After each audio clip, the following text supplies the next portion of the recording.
जूते पॉलिश करने वाला लड़का जो बना दुनिया का महान फुटबॉलर। एडसन अरांटेस की जिंदगी की सच्ची कहानी जो आपके अंदर हिम्मत और आत्मविश्वास भर देगी।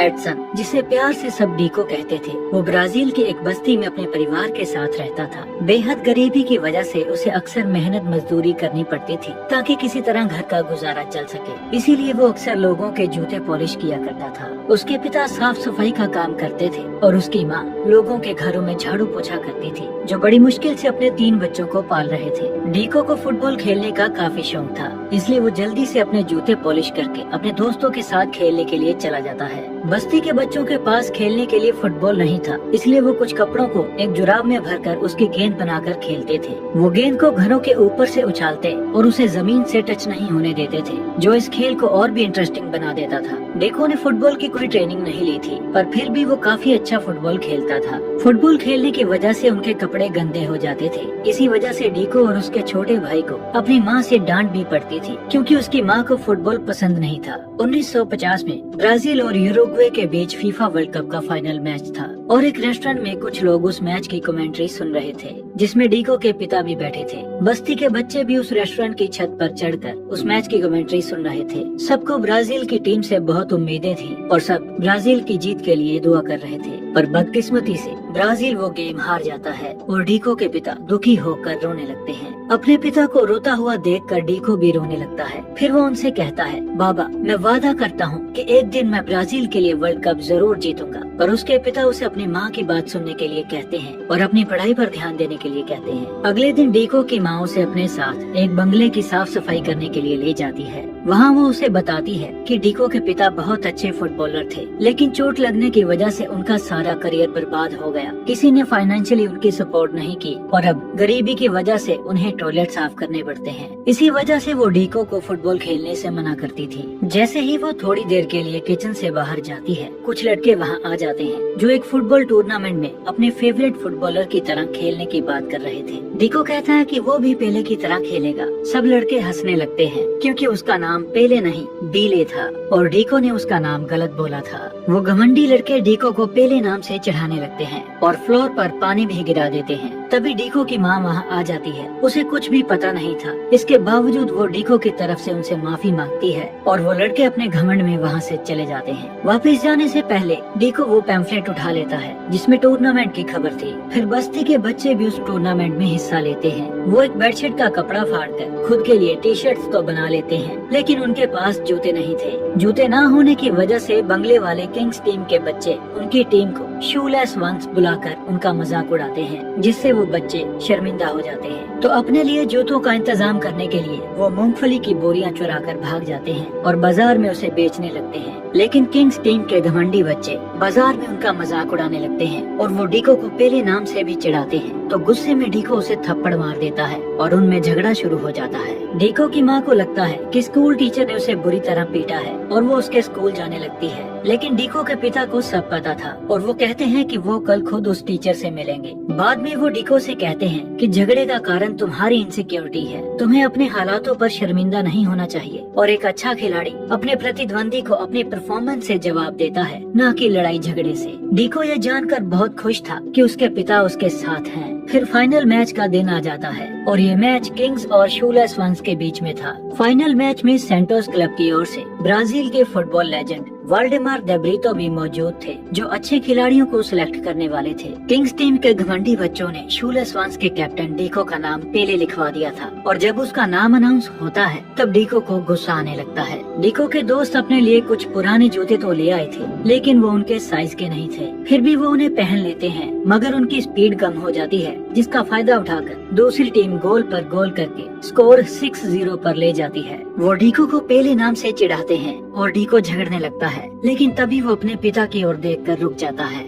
फिर वो अपने जूते उतारकर फेंक देता है और पूरे फोकस के साथ वैसे ही खेलने लगता है जैसा वो अपने बस्ती में खेला करता था। उसके स्किल्स बहुत इम्प्रेसिव थे, क्योंकि दूसरी टीम का कोई भी खिलाड़ी उसे रोक नहीं पा रहा था और डीको आगे बढ़ता हुआ अपना पहला गोल कर देता है। फिर बाकी बच्चे भी अपने जूते उतारकर खेलने लगते हैं। वो बच्चे गेम को पूरी तरह से पलट देते हैं और दूसरी टीम को पछाड़ते हुए गोल पर गोल करने लगते हैं। स्कोर 6-5 पर पहुंच चुकी थी, लेकिन टाइम खत्म होने की वजह से डीको की टीम हार जाती है। मगर सारी ऑडियंस को शूलेस वंस की परफॉर्मेंस बहुत अच्छी लगी थी और डीको के सम्मान में सारा मैदान पेले नाम से गूंज रहा था। अब सब लोग उसे पेले नाम से जानने लगे थे। किंग्स की टीम ने तो सिर्फ मैच जीता था, मगर डीको सबके दिल जीत चुका था और वाल्डेमार द ब्रीतो डीको की परफॉर्मेंस से इम्प्रेस होकर उसके पिता को अपना कार्ड देते हैं। मैच खत्म होने के बाद मूंगफली के गोदाम में काम करने वाले कुछ लोग वहां आ जाते हैं, जो चोरी का बदला लेने के लिए डीको और उसके दोस्तों का पीछा करने लगते हैं। उनसे बचने के लिए डीको अपने दोस्तों के साथ जंगल में चला जाता है, लेकिन गिरने की वजह से एक बच्चे को चोट लग जाती है, जिसे डीको एक गड्ढे में छुपा देता है और तेज बारिश की वजह से जमीन धंस जाती है।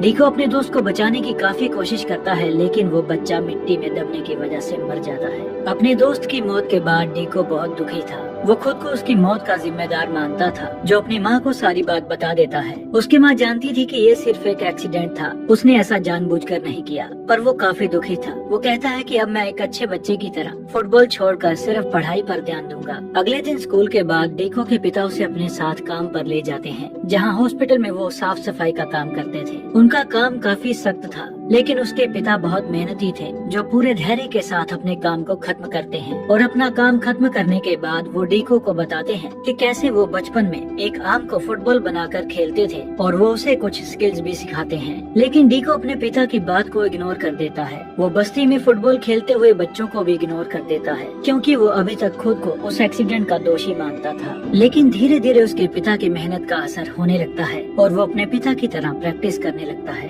फिर ऐसे ही कुछ साल बीत जाते हैं और डीको 15 साल का हो चुका था। उसके पिता उसे बहुत सारी नई नई टेक्निक्स सिखाते हैं, जिसे डीको बड़ी लगन से सीखता है। एक दिन उसकी माँ उसे अपने पिता के साथ प्रैक्टिस करते हुए देख लेती है। वो डीको के स्किल्स देखकर समझ चुकी थी कि फुटबॉल ही डीको की मंजिल है और वो फुटबॉल स्काउट वाल्डेमार द ब्रीतो को वहाँ बुलाती है। जब डीको घर वापस आता है तो वाल्डेमार वहाँ पहुँच चुके थे। वो उसे सैंटोस फुटबॉल एकेडमी में शामिल करना चाहते थे। ये बात सुनकर डीको बहुत खुश होता है और अपनी माँ के गले लग जाता है। डीको वाल्डेमार के साथ सैंटोस चला जाता है और अपनी ट्रेनिंग शुरू करता है। डीको का कोच उसे फुटबॉल की ट्रेडिशनल टेक्निक सीखने के लिए कहता है, क्योंकि उसे डीको का तरीका पसंद नहीं था। वो कहता है कि तुम बंदरों की तरह खेल रहे हो। कोच उसे 1950 का फाइनल मैच भी दिखाता है, जिसमें ब्राजील की टीम ने ट्रेडिशनल तरीके का इस्तेमाल नहीं किया था, जिसकी वजह से वो वर्ल्ड कप हार गए थे। लेकिन अपने पुराने तरीके को भूलकर ट्रेडिशनल तरीके से खेलना डीको के लिए आसान नहीं होने वाला था। वो देर रात तक अपनी प्रैक्टिस करता है,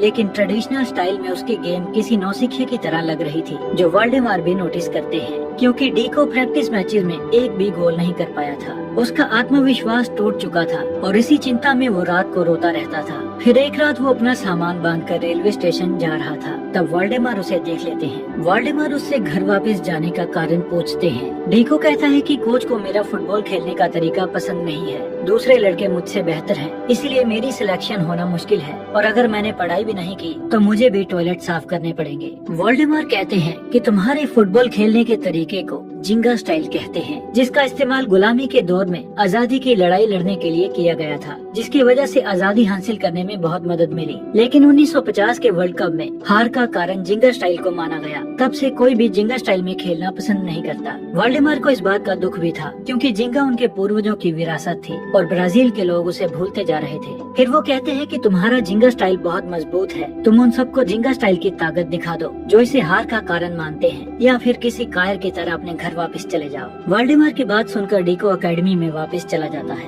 अगले दिन डीको फुटबॉल खेल रहा था, लेकिन वो पास मिस कर देता है और अपनी ही टीम के खिलाड़ी से टकरा जाता है। तब वाल्डेमार को देखकर अपने पिता द्वारा सिखाई टेक्निक द जिंगा स्टाइल की उसे याद आती है। फिर वो अपने जिंगा स्टाइल में खेलते हुए गोल पोस्ट की ओर बढ़ने लगता है और वो फुटबॉल को हवा में उछालकर अपना पहला और बेहतरीन गोल कर देता है। उसका ये स्टाइल देखकर कोच उसे अपने पास बुलाता है। डीको उससे माफी मांगता है, लेकिन कोच को ये स्टाइल अच्छा लगा था और वो कहता है कि ऐसा फिर से करो। वो उस मैच में लगातार 4 गोल कर देता है, जिसकी खबर अखबार में भी छपती है। अब वो मशहूर होने लगा था और उसकी प्रमोशन जूनियर टीम में भी हो चुकी थी। जूनियर टीम में भी डीको की बेहतरीन परफॉर्मेंस को देखकर उसकी पॉपुलैरिटी बढ़ने लगी थी और एक दिन उसे पता चलता है कि उसे जूनियर टीम से सीधा प्रो टीम में सिलेक्ट कर लिया गया है। सिर्फ 15 साल की उम्र में डीको प्रो टीम में खेलने लगा था, जिसे खूब प्यार मिल रहा था। फिर एक दिन डीको अपनी फैमिली से मिलने जाता है। वो अपने पिता को फुटबॉल की कमेंट्री सुनने के लिए रेडियो गिफ्ट करता है। और अगले दिन जब वो उस रेडियो पर वर्ल्ड कप के लिए नेशनल टीम सिलेक्शन के बारे में सुन रहे थे, तब उन्हें पता चलता है कि 16 साल के एडसन यानी डीको को भी टीम में सिलेक्ट कर लिया गया है। उसके पिता बहुत खुश थे।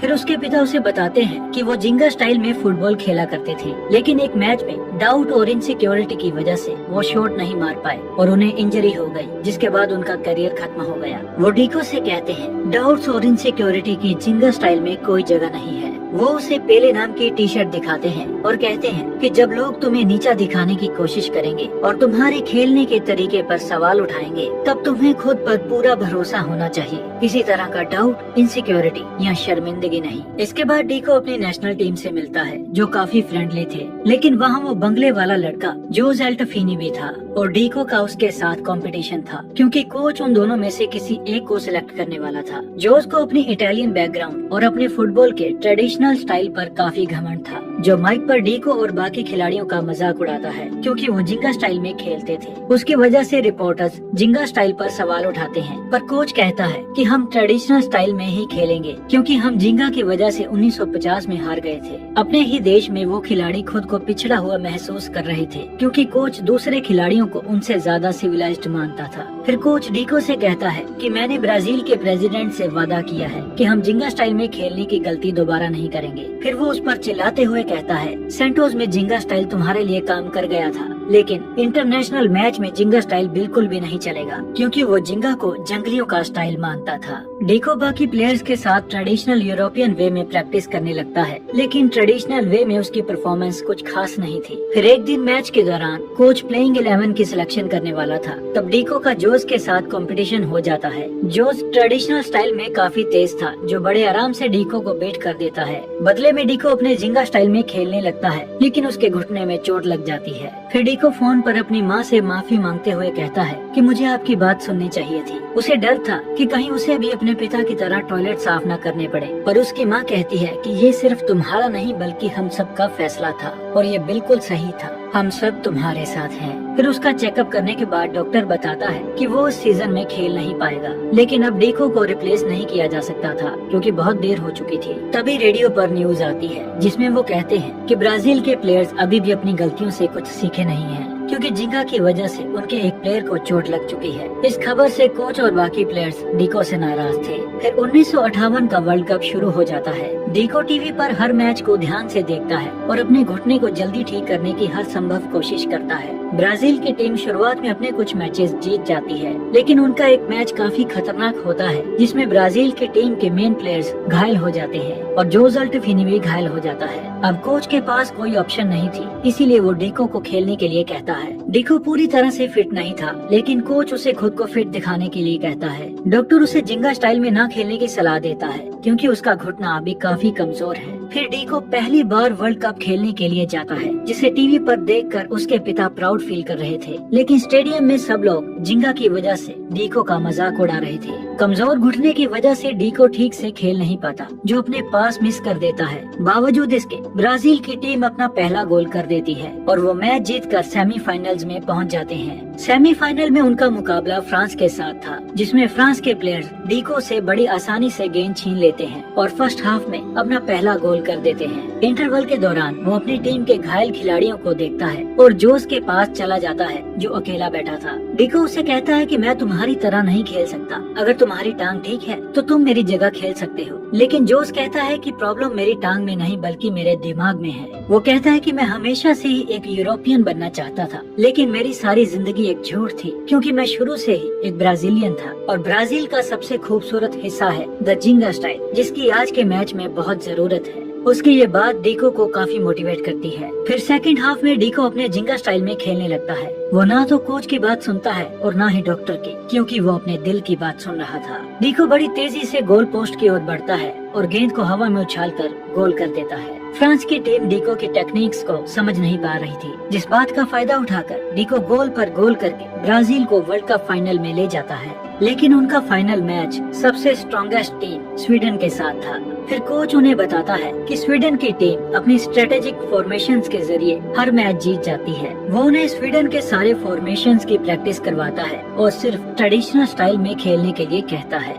स्वीडन की टीम हर तरफ से ब्राजील से बेहतर थी, जिसमें उनका एक्सपीरियंस, सोफिस्टिकेशन, स्ट्रेटेजी और स्ट्रेंथ के साथ साथ उनका घिनौना गेम प्ले भी शामिल था, क्योंकि वो दूसरे प्लेयर्स को बुरी तरह से जख्मी करने में माहिर थे। और अब उनके निशाने पर डीको था। प्रेस कॉन्फ्रेंस के दौरान स्वीडन का कोच कहता है कि ब्राजील की टीम 1950 की तरह ही हार जाएगी। वो ब्राजीलियन खिलाड़ियों को एबनॉर्मल बोलकर उनका मजाक उड़ाता है, क्योंकि किसी की कलाई थोड़ी मुड़ी हुई थी, किसी की एक टांग दूसरी से छोटी थी और किसी के हाथ की एक उंगली नहीं थी। सब लोग उन पर हंसने लगते हैं और नाराज होकर ब्राजील का कोच वहाँ से चला जाता है। फिर डीको के पिता उसे बताते हैं कि 1950 में भी ऐसा ही हुआ था, जिसकी वजह से खिलाड़ियों में सेल्फ डाउट्स आ गए थे और उनका कॉन्फिडेंस गिर गया था। वो डीको को किसी भी तरह के डाउट से सावधान कराते हैं, क्योंकि टीम के प्लेयर्स उसे पेले नाम से बुलाने लगे थे। वो कहते हैं कि ये एक इशारा है, क्योंकि स्वीडन ब्राजील के एक एक प्लेयर का आत्मविश्वास तोड़कर उनके यूनिटी को तोड़ना चाहता है। इसीलिए वो उसे अपनी टीम को एकजुट करने के लिए कहते हैं। अपनी टीम को एकजुट करने के लिए वो उन्हें फुटबॉल को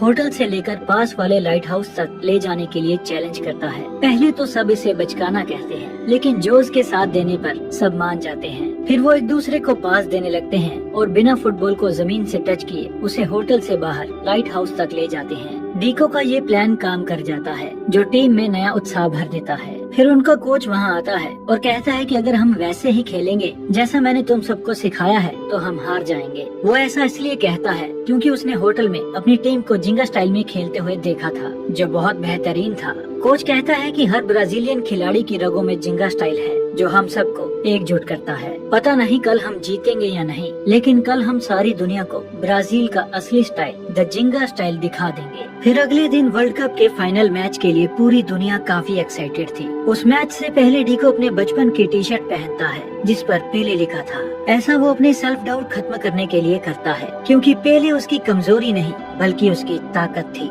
सब उसे पेले कहकर बुलाने लगे थे और वो पेले नाम से पूरी दुनिया में मशहूर हो चुका था। फिर मैच शुरू हो जाता है। स्वीडन के खिलाड़ी पेले को टारगेट करते हैं और उसे जख्मी करने की कोशिश भी करते हैं, लेकिन पेले किसी तरह बच जाता है। पर स्वीडन पहले 4 मिनट्स के अंदर ही अपना पहला गोल कर देता है। मगर पेले खुद को फोकस करके जिंगा स्टाइल में खेलने लगता है और एक बेहतरीन पास देकर अपना पहला गोल कर देता है। सब लोग बहुत खुश हो जाते हैं। पेले से इंस्पायर होकर बाकी प्लेयर्स भी जिंगा स्टाइल में खेलते हुए अपना दूसरा गोल कर देते हैं। जिंगा स्टाइल में खेलते हुए उनकी टीम में अलग ही यूनिटी थी, जो इशारों की भाषा में बात करने लगे थे। उनकी टीम का ऐसा कोऑर्डिनेशन देखकर सब हैरान थे। जहां सब लोग जिंगा को बुरा समझते थे, अब वही लोग जिंगा की तारीफ करने लगे थे। ये लम्हा पेले के पिता के लिए बहुत खास था। जिंगा स्टाइल में अपनी जबरदस्त परफॉर्मेंस के जरिए ब्राजील की टीम 5-2 से फीफा वर्ल्ड कप जीत जाती है और ये सब पेले की वजह से ही संभव हो पाया था। अपनी ऐतिहासिक जीत के बाद पूरा ब्राजील जश्न मना रहा था। 8 साल पहले अपने पिता से किए वादे को पेले ने पूरा कर दिखाया था।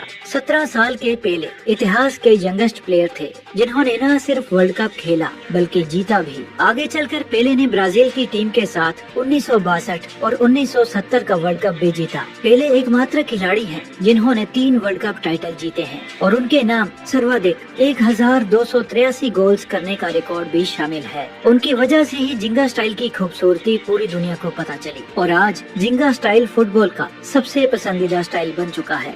मुश्किलों से भरा पेले का सफर हमें अपने लक्ष्य के प्रति कड़ी मेहनत, दृढ़ता, त्याग और सबसे बढ़कर अपने डाउट्स और इनसिक्योरिटीज को भूलकर अपने आप और अपने काम से प्यार करना सिखाता है। अगर आपको ये वीडियो अच्छी लगी है तो इस वीडियो को लाइक करें, हमारे चैनल को सब्सक्राइब करें और कमेंट्स में अपने व्यूज जरूर बताएं।